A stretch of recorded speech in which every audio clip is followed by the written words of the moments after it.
돼지 기름. 최명길은 한동안 어전회의에 나가지 않았다. 임금은 최명길을 부르지 않았고 다른 대신들도 최명길을 찾지 않았다. 성 안으로 들어온 뒤 최명길은 질청에 달린 한 칸 온돌방에 머물렀다.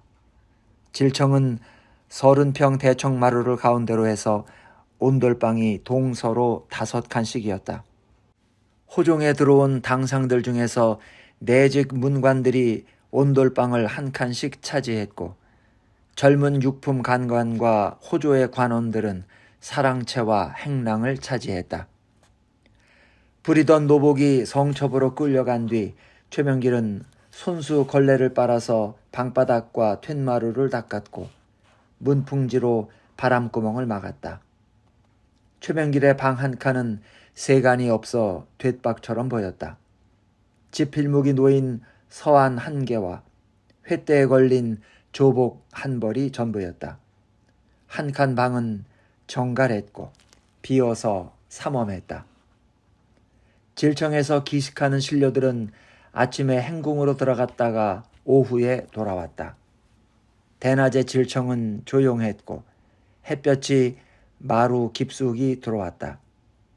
최명길은 마루를 물걸레로 닦고 마당에 눈을 쓸고 아궁이에 재를 긁어냈다. 김상원의 처소는 동쪽 3번째 방으로 최명길의 방과 대청을 건너 마주보고 있었다. 신료들의 퇴청 시간은 일정치 않았다. 임금이 자리에서 일어서면 신료들은 대낮에도 질청으로 돌아왔다. 신료들은 이 방 저 방의 눈치를 힐끗거리면서 방마다 모여 수근거렸다. 최명길은 묘당의 당상들을 방으로 들이지 않았다. 저물어서 돌아오는 김상원은 마당을 쓸거나 아궁이를 청소하는 최명길과 마주쳤다. 둘은 멀리서도 서로의 기척을 알아차리는 듯 싶었다. 김상원이 질청문을 들어서면 인기척을 내지 않아도 최명길은 일손을 멈추고 김상원을 맞았다. 이조판서와 예조판서는 질청마당에서 서로 허리를 굽혀 예를 갖추었다. 김상원이 마루 위로 올라서 방으로 들어가면 최명길은 다시 아궁이의 재를 긁어냈다. 어전에 나가지 않는 날 최명길은 성안 민촌과 성첩을 돌아보았다. 백성들은 별감의 두루마기를 빌려 입은 이조판서를 인근 고을에서 들어온 서생증으로 알았다. 민촌에는 생업이 끊겨 대낮에도 통행인이 없었다. 날이 저물면 성의 운명을 귀동냥하려는 마실꾼들이 어깨를 움츠리고 골목을 오갔다. 아이들이 개울에 나와 언 바닥을 깨고 모래를 들쑤셔 무언가를 건져 올렸다. 아이들은 개울에 내려앉은 새떼처럼 보였다. 개울바닥은 성안 토박이 아이들의 차지였다. 성 밖에서 들어온 아이들은 개울 안으로 내려오지 못하고 개울가 둔덕에 앉아 있었다. 둔덕 쪽 아이들이 개울로 발을 들여놓으면 개울 안 아이들이 돌을 던져 쫓았다. 둔덕 쪽 아이들은 나무 토막으로 만든 도마만한 방패로 돌을 막았다. 둔덕 쪽 아이들도 돌팔매로 맞섰다. 개울 안 아이들이 일제히 돌을 던지며 달려들었다. 둔덕 쪽 아이들이 달아났다. 방패 없는 아이들이 먼저 달아났고 방패를 쥔 아이들은 돌을 던지며 뒷걸음으로 물러났다. 최명길이 뭐라고 소리질렀으나 아이들의 싸움을 말릴 수는 없었다. 최명길 쪽으로도 돌멩이 몇 개가 날아왔다. 최명길은 덤불 뒤로 피했다. 둔덕 쪽 아이들이 모두 달아나자 성안 아이들은 다시 개울로 내려가 바닥을 쑤셨다. 최명길은 아이들에게 다가갔다. 때가 엉킨 머리털이 어깨를 덮었고 손등이 터져 있었다. 아이들의 오지그릇 안에는 손가락만한 물고기 몇 마리가 아가미를 벌럭거리고 있었다. 방앗간집 며느리가 해산을 했는지 살인 문짝에 금줄이 걸렸고 갓난아이 울음소리가 들렸다. 댓돌에 집신 두 짝이 놓여 있었는데 마당에 쌓인 눈에는 발자국이 없어서 아이 울음소리는 혼자서 우는 소리처럼 들렸다. 빈 텃밭에서 노란 겨울배추 싹이 올라왔고 배추 뿌리를 파낸 자리에 흙이 들떠 있었다.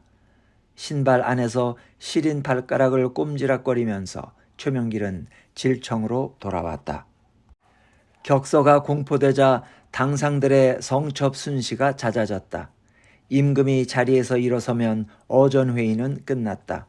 성 밖에서 성 안으로 흘러드는 소문과 가까운 성 밖을 다녀온 승려나 정탐이 전하는 사소한 적정을 놓고 적의 전체를 따지고 더듬는 논의가 어전에서 이어졌다. 적들이 삼전도에 들어온 이후 날마다 하루에 2번씩 연기가 올랐는데 닷새 전부터는 하루에 1번씩 오른다 하니 아마도 적들도 군량이 다해가는 듯하옵니다.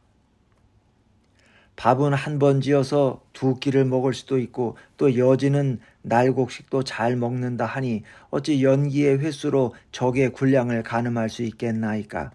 또 바람이 낮게 깔리면서 강 쪽으로 불어가면 불을 때에도 연기는 멀리서 보이지 않을 것이옵니다. 그렇겠구나. 임금은 자리에서 일어났다. 대낮에 행궁을 나온 당상들은 문신의 조복 차림으로 성첩에 올랐다. 문신들은 싸워서 지키려는 임금의 뜻을 전했고 군병들의 병장기를 검열했다.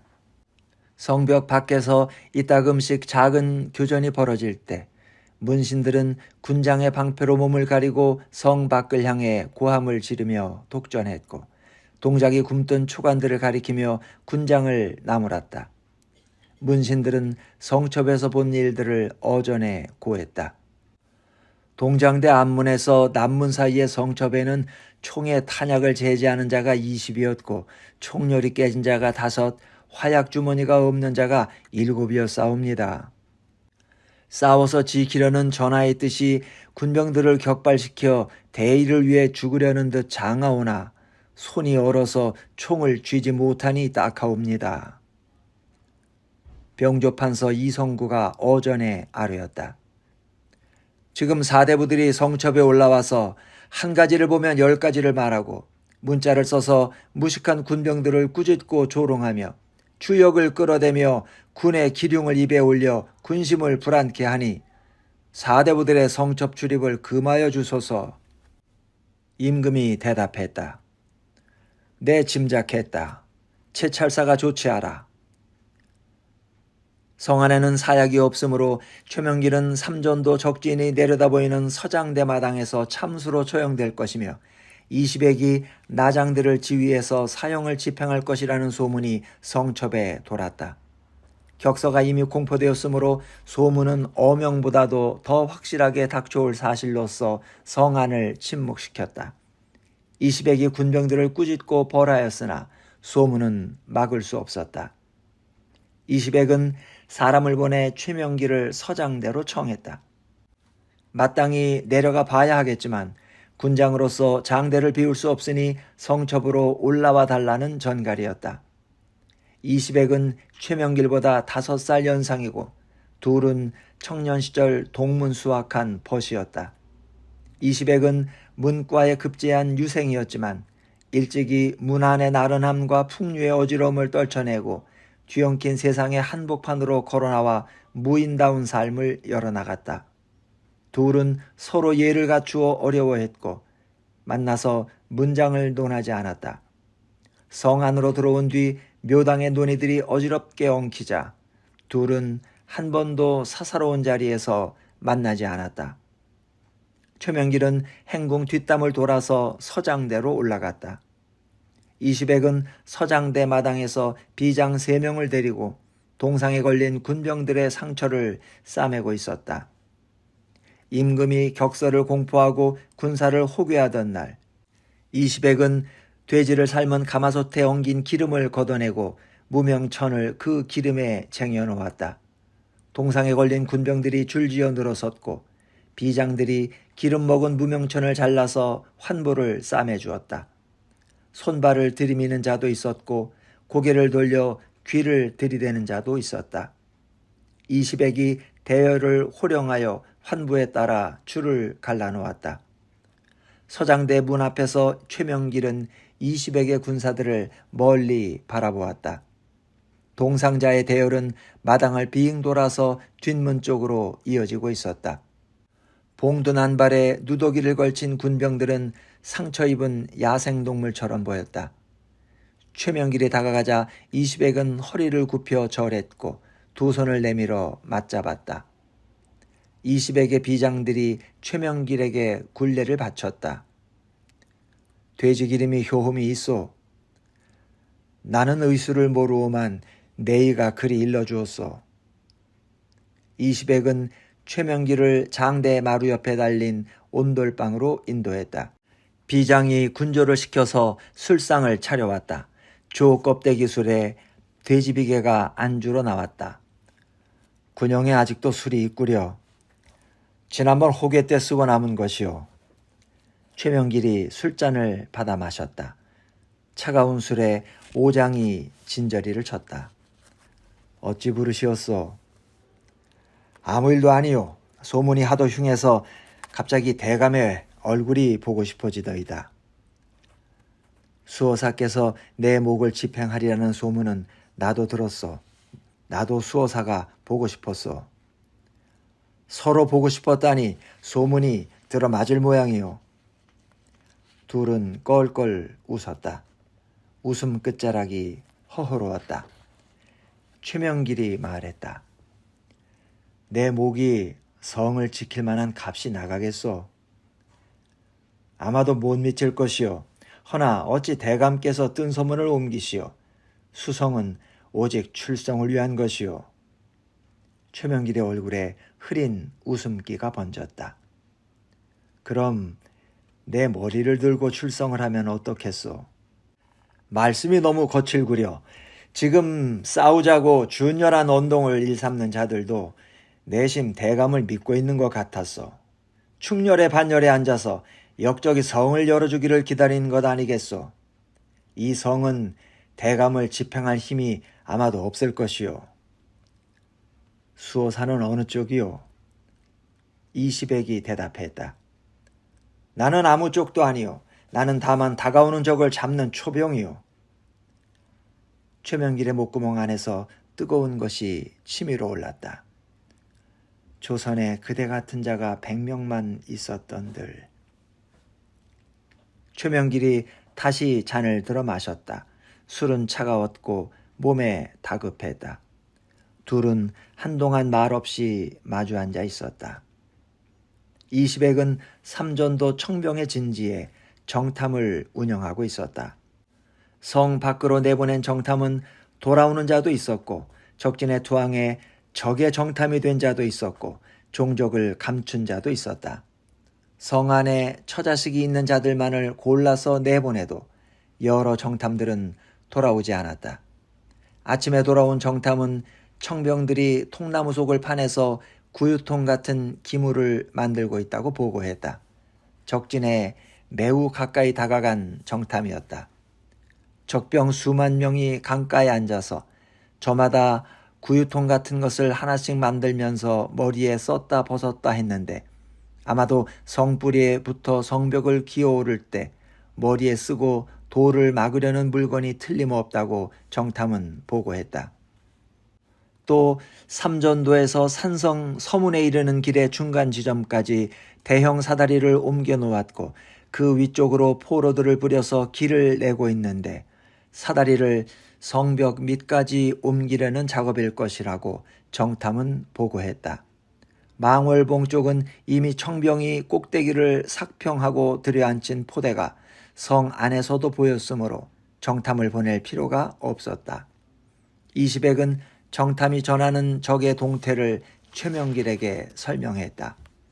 최명길이 물었다. 묘당에 알렸소? 아침에 병판편에 어전에 아뢰었소. 뭐라고들 했답니까? 비국과 간관들이 몰려와 서둘러 대감을 베어야 한다고들 했답니다. 창밖으로 번을 교대하는 군병들의 발자국 소리가 들렸다. 동상 걸린 환부를 돼지기름에 절인 무명천으로 싸맨 군병들이 서장대 마당을 나와서 성첩으로 올라갔다. 눈 위로 집신 끄는 소리가 북장대 쪽으로 이어졌다. 이시백이 숨을 길게 내쉬며 말했다. 마음 쓰지 마시오. 무서워서 언설 뒤로 숨으려는 자들이요. 간관의 말은 그러해야 마땅할 것이요. 헌데 격선은 성 밖으로 내보냈소. 아직 나가지 못했소. 사람을 찾고 있는데 임금의 문서를 들고 삼남까지 다녀올 장제가 성 안에는 없는 듯 싶소. 취기가 돌아서 최명길의 얼굴이 벌겋게 달아올랐다. 최명길의 눈에 이시백의 크고 강파른 몸매는 성뿌리에 박힌 바윗돌처럼 보였다. 북장대로 올라가는 발자국 소리가 끝날 때까지 둘은 저녁 어스름 속에 말없이 앉아 있었다. 최명길이 물었다. 곧 들이닥칠 모양인데 혼자서 지켜낼 수 있겠소? 모르오. 다만 지킬 뿐이요. 성 안이 날마다 기진해 가니 오려거든 빨리 왔으면 좋겠소. 그게 장수의 말이요. 그 다음은 어찌 되는 것이요. 나는 모르오. 모르오만 나의 길이 있는 것이요. 그 다음은 묘당에 가서 말하시오. 묘당이라. 저녁 번 교대를 점검할 시간이었다. 이시백은 자리에서 일어나 성첩으로 올라갔고 최명길은 서장대에서 내려왔다. 이시백이 술 취한 최명길에게 군조를 붙여서 산길을 부축했다. 최명길은 군조를 돌려보내고 혼자서 걸었다. 최명길이 행궁 뒷담을 돌아 나올 때 하루의 논의를 마친 당상들이 행궁 대문에서 나와 각자의 처소로 향했다. 최명길은 당상들의 뒤로 멀리 떨어져 걸었다. 산길에 긴 그림자들이 늘어졌다.